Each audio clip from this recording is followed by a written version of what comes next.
Ford has now discounted the Mustang Mach E by around $20,000 here in Australia. Their latest discounts bring the price down by, $20,000 since Ford launched the Mustang Mach E here in our country.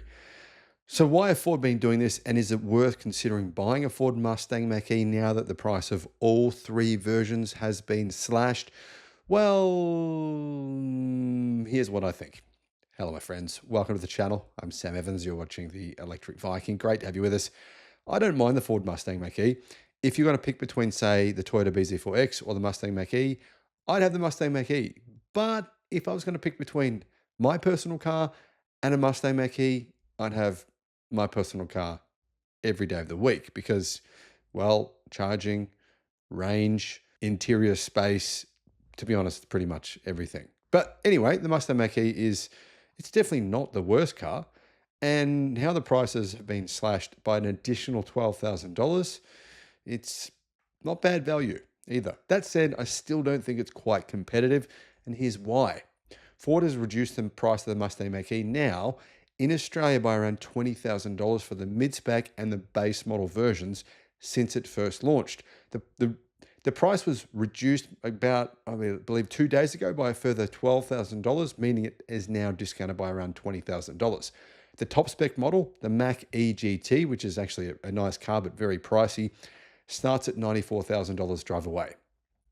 It was $106,000 drive away. So yeah, an additional $12,000 discount for the Mustang Mach E GT. And it's worth pointing out, guys, that's the fastest Ford that's ever been sold in Australia. Not EV, that's the fastest Ford ever, period. And it's an SUV. So when you think about it like that, it's actually pretty decent value. Like the GT version, the mid-spec model that's the premium variant that has had its price discounted by $9,000. It now has a driveway price of $77,000. That's pretty close to a $20,000 discount from what it was priced at when it was launched. Because remember, that includes basically your fees and charges. Everything's included, $77,000. So Americans, that works out to about 49,000 US dollars for the mid-spec model. So it's a bit more expensive here in Australia than what it costs in the United States. And obviously, because it's made in the US, it's you guys got to ship it over to here, so that's fair enough. The Mach E Select, that's the base model. That now costs $63,000 drive away. So it's about $60,000. It's basically the same price as my car, Xpeng G6 long range, and pretty much the same price as the base model, the standard range Tesla Model Y Juniper, the new version. So we now have three cars, all about exactly the same price, pretty much exactly the same price. But the question is, now the Mustang Mach E has been massively discounted. Is it now worth comparing to a Tesla Model Y or an Xpeng G6? Well, probably not unless you get a bit more of a discount, in my opinion. I'll get to that why in just a moment. So there's been lots of price cuts on the Mustang Mach E since its original launch in 2023, when the select version, the base model, was $80,000 before on-road costs, meaning it was about $84,000. So actually the price has come down by about $21,000 since they launched it in Australia. That's a massive discount. I kind of feel sorry for people who bought the car when it first came in, considering that discount. But there wasn't many of them. So I know there's going to be some annoyed people, but there's not too many of you. First deliveries of the Mach E were in 2023. They had 51 sales. There was only a few months of the year, but still 51 sales. Then last year in 2024, 673 were sold. In 2025, they've sold 181. So that's a total of 905 sales across 18 months. So 1.5 years, they sold 905. Not this kind of sales I think Ford was expecting, but considering the price was higher than its direct rivals, I think that's pretty fair. The Driven.io says that the Mach E Select variant has a 71 kilowatt hour lithium iron phosphate battery that delivers 470 kilometers of range. So its efficiency, you can see here, it's down on efficiency significantly in comparison to the base spec Xpeng G6 standard range, which also uses a lithium iron phosphate battery. And it's also down on efficiency in comparison to the Tesla Model Y. It's a bit heavier than those cars, but a bit smaller. So that's one reason I think that Those cars are a better option, the Model Y and the Xpeng G6. So I think are both a better option. They both have much bigger boots as well, more interior space. The powertrain, though, has a single motor, rear-wheel drive, which delivers 198 kilowatt and 430 newton meters of torque, which is the same power as the premium mid-spec version. Speaking of the premium version, that gets a 91 kilowatt hour battery and it has 216 kilowatt of power, 430 newton meters. To be honest, basically the same motor as the base model. Range, though, is much bigger. It's 600 kilometers.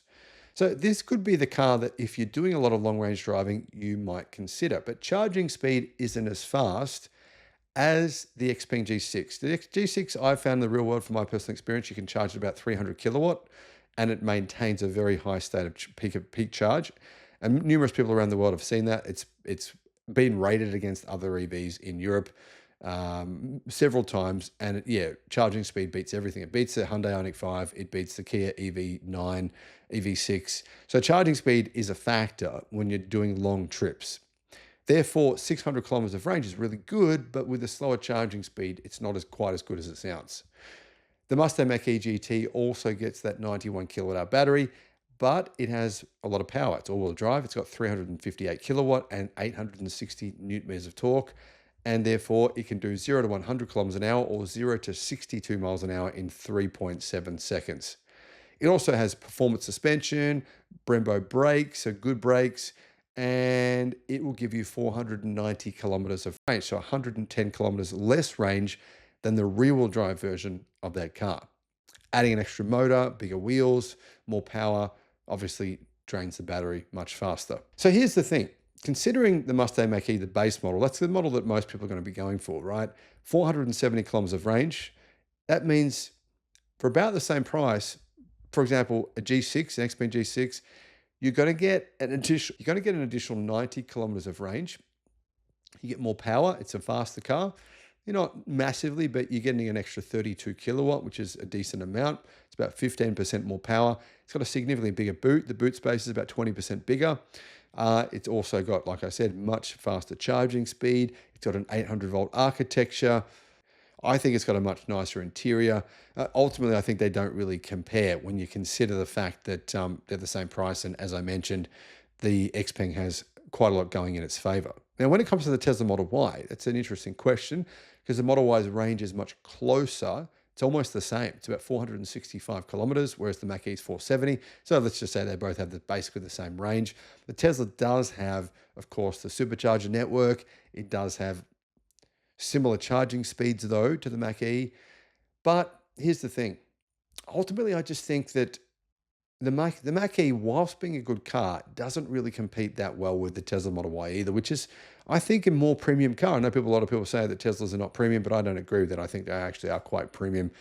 And I personally would be going with the Tesla Model Y base model over the Mach E if I was comparing those two cars. I think Ford need to slash maybe another $5,000 or $6,000 off the price of the base model. That would put it in that range where you think, okay, it's definitely worth having a look at now. Is Ford going to do that? They could. But remember, Ford is still losing money on the electric cars they sell. So this would hurt Ford for sure. And this would mean that, the more EVs they sell, if all of a sudden people went, "Well, this is a really good deal," and Ford starts selling a lot more of them, that might mean Ford lose even more money. So that's maybe not what they're planning to do at this point in time. I don't know. That said, guys, I've got to admit, I never get any press releases from Ford. Ford have never contacted me. They're not interested in any way, shape, or form, and that's fair enough. That's their prerogative. But, let's be honest. I don't think that legacy automakers, most of them, really want to sell a lot of electric cars. Look at the companies that are selling a lot of electric cars.